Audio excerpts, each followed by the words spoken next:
Hi guys, so here's a brief breakdown of my quad and glute workout. I took a visit to Muscleworks gym in Orpington. I don't usually train at that gym, but it's obviously nice to try some different kit from time to time. I was actually working out with a friend of mine by the name of Hayley, Gutteridge. She's a respected and respectable personal trainer and works out of 365 gym in Reading. She's also a competitor, competes in women's figure, and is training in our off-season for wellness. You can find her on Instagram at Hayley_wellness_BB. So anyway, yeah, we started off with some hack squats. Now on the hack squats I prefer a duck foot stance. It's where your feet are placed in the middle of the plate and the heels are facing away. Personally, I find that I get better knee flexion that way. Also targets the outer quad, so I prefer that way. Hayley's using a different stance, a more wider stance with the feet higher on the platform. I find I get more engagement in my abductors and hamstrings when I do it that way. But I guess it's a case of just feeling most comfortable as long as you're hitting the target muscle group as desired. So yeah, it's a case of doing what's comfortable. We basically are doing 3 sets per exercise, aiming for a minimum of 10 reps. It's also a different training split from what we usually do, so we thought we'd meet in the middle and compromise. Yeah, some of the exercises are different to what we normally do, but we're still keeping it relevant to what we're doing in our own plans.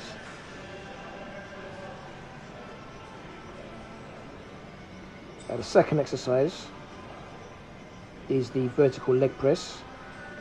Now I usually do the adductor machine as part of my split, but my abductors I find get targeted when I do this particular exercise as well.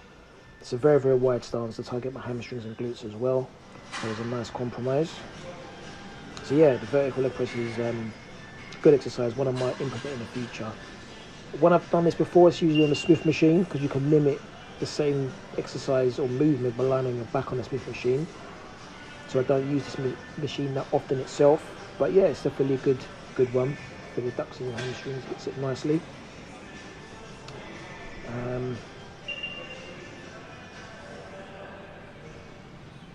So again, 3 sets each, just showing the top sets here.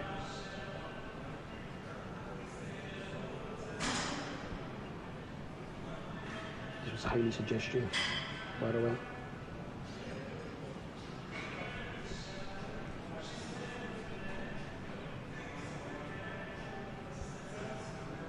From there we moved on to the more traditional 45-degree leg press. I'm choosing to keep my feet close together, low on the platform, as I find it targets the quads, particularly the outer sweep, more when I do it that way. I find that it targets that area a lot more than when I use shoulder width, although with shoulder width I can get more depth. So I guess it's a case of what you're trying to target the particular day. As always, yeah. So when Hayley did it, she opted for more of a wider stance with her feet higher on the platform.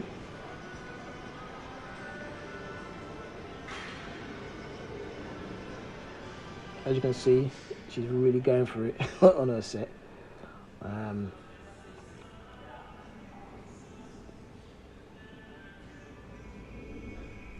We try to focus on precision and form more than the load itself during this workout as well.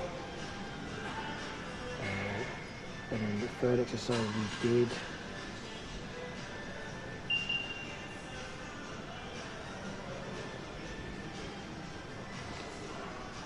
was the leg extension machine.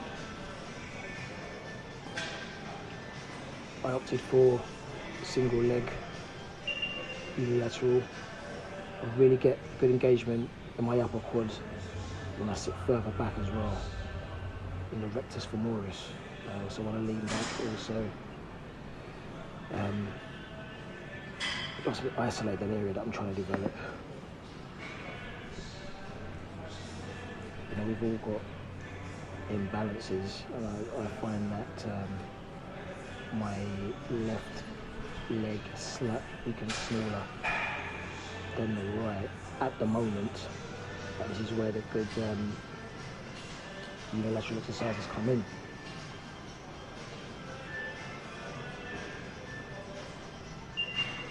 So again, showing the top sets here.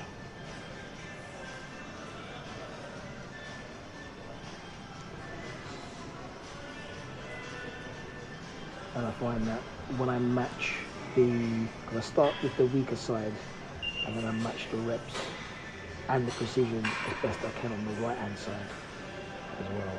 So I find that it helps balance it out more that way. That's a case of my preference and what I've noticed within myself as well.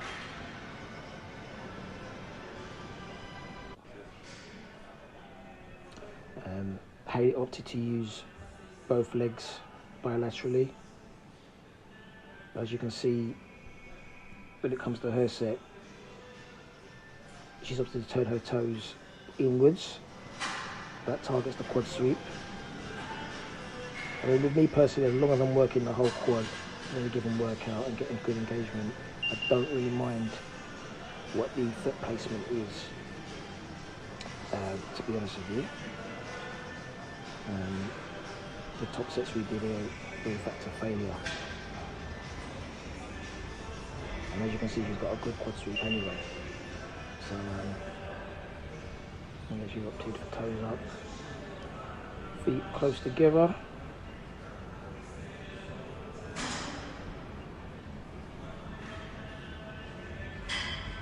There's more than one way to skin a cat, as they say.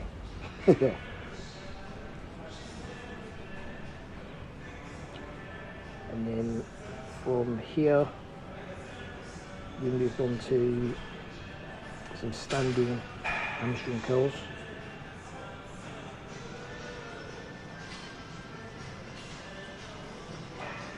Personally, I'm really loving the standing hamstring curls at the moment.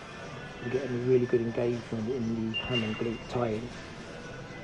So where the lower part of the glute ties into the top of the hamstring, I found out this exercise gives me really good engagement and it's developing it really well as well. I find that I can get much better strength wise and aesthetic balance on this machine compared to others, looking at a particular muscle group.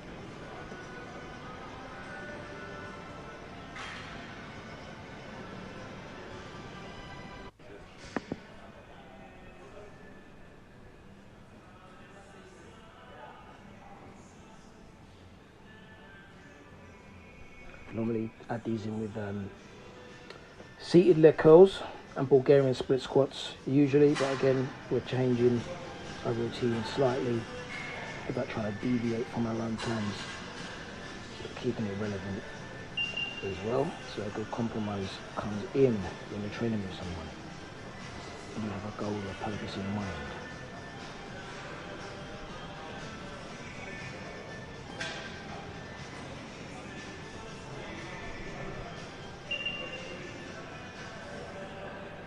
And then the final exercise we moved on to was some glute bridges on the Smith machine.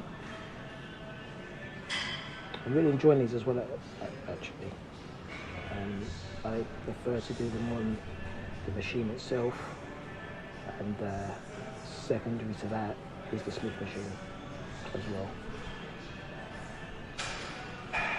So again, showing the top sets here.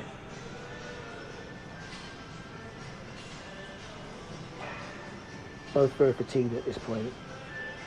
I normally add these early on in my workout. I've got a bit more in the tank, but I still got a good pump regardless.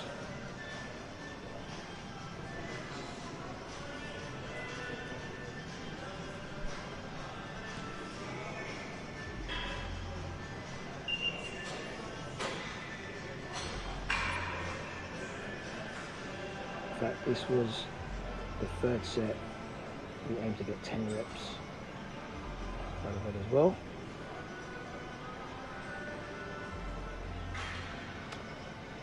Yeah, basically that's the end of the quad and glute workout. Hope you enjoyed it, guys, and peace.